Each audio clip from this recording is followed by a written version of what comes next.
My name is Phyllis, and I'm going to take you through Fashion and Design 1, and I hope you'll enjoy my class. So be attentive.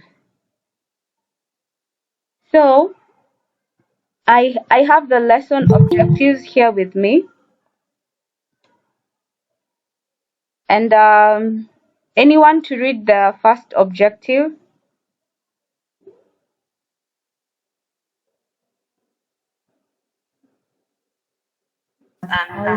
Definitions and terms in fashion. Yes. So, first of all, we're going to look at the definitions and terms in fashion. Secondly, we are looking at the fashion inspirations. And thirdly, we are looking at the elements of fashion and design.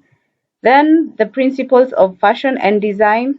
And then lastly, we are going to look at the garment shape. So we are going straight to the terms that are used in fashion and design.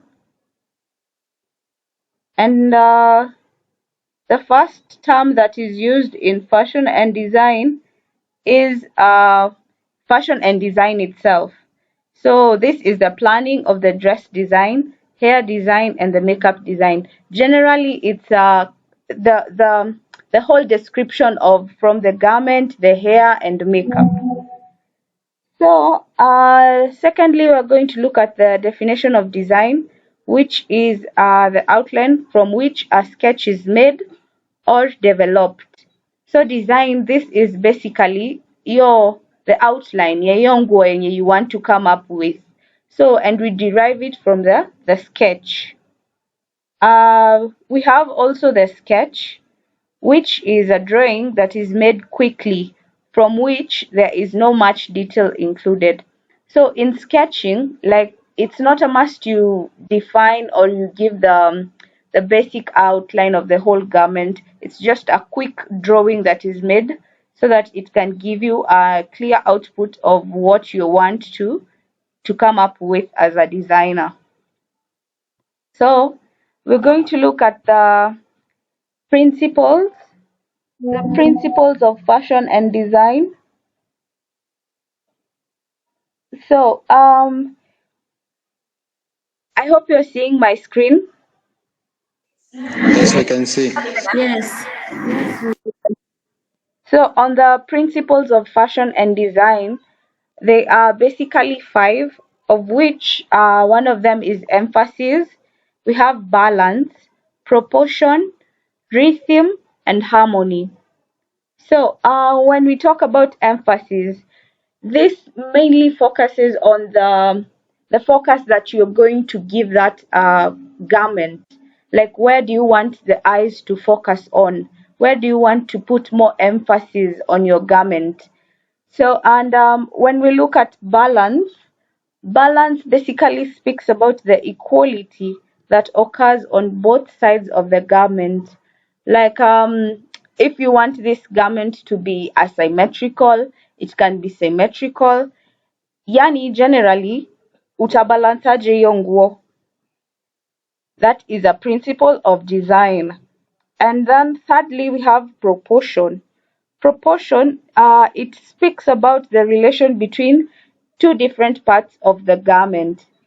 So we can have like the picture that is there. You can see the the upper part, it's a bit fitting considered to the lower part of the garment. So your garment, as you're constructing your garment, you should consider proportion. And as designers, we have freedom to choose the proportion that we want. Unaweza fanya the upper part to be bigger than the lower part, or vice versa. We also have rhythm, which is the repetition of visual patterns on a garment. And lastly, we have harmony. This entails the elements of fashion and design when they combine and work well together. They bring out some harmony in the garment. Now, on the other thing that you're going to focus on, I would like us to talk about sources of fashion inspiration. So, we as fashion designers, where do we get our inspiration from? Where do you get like ukikaa hivi, ukiulizwa that cloth that you've worn, that cloth that you've designed, what do you, where did you draw your inspiration from? So first of all, we can look at the your personal role model. Your role model can be a fashion inspiration. Some of us, unaweza taka kuvaa kama Wangari Maathai, that's your role model. And then we can look at you going for window shopping. Most of us, we do window shopping. Unaenda tao aimlessly just looking at those clothes hawkers wameweka hapo chini. You can draw your fashion inspiration from there. And then we can search online, of which some of us we do that most of the time. Ukitaka to come up with some cloth design, you go online, you search whatever you want to search, and then you come up with your design. We can look for like themes, like the themes that we had, like seasons, culture, sports, and etc. You can also look at the shows like reality shows or TV shows, fashion shows. You can collect images, and then lastly, you can narrow down your options to one thing where you can draw your fashion inspiration from. Now, on to the next slide, we are going to look at the elements of design.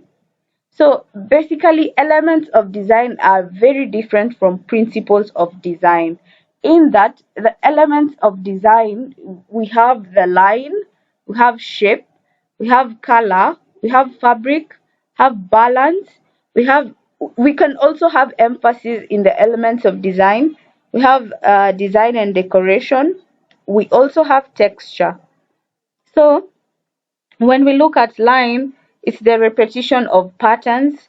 Balance, as we have talked about in the principles, it's the how you balance, how your clothes will look like when you balance one part of your garment to the other.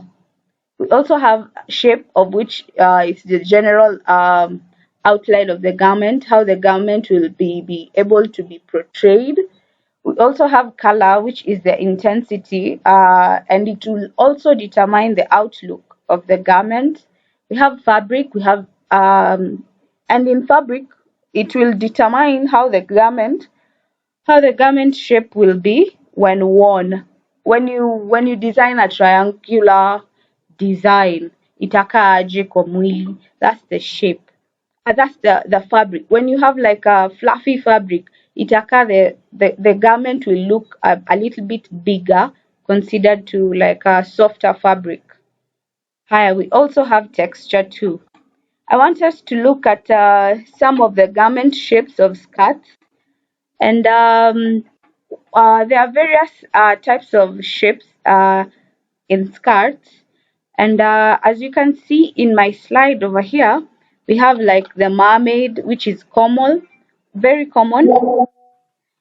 We also have the box splits. We have the straight skirt.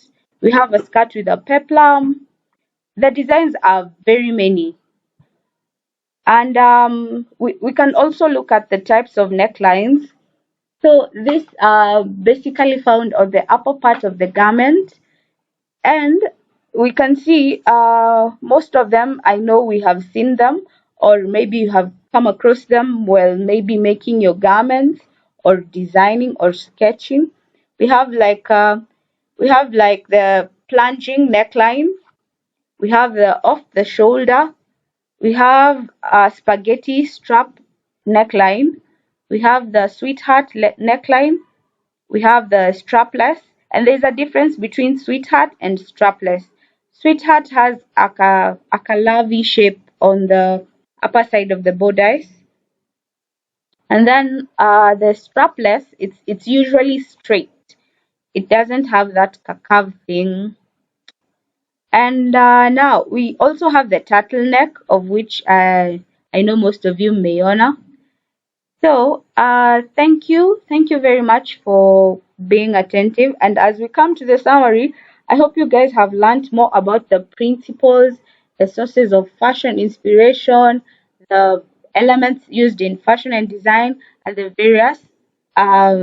various shapes of garments worn by women. Thank you very much for your cooperation in my class. I hope we'll see each other next time. Thank you.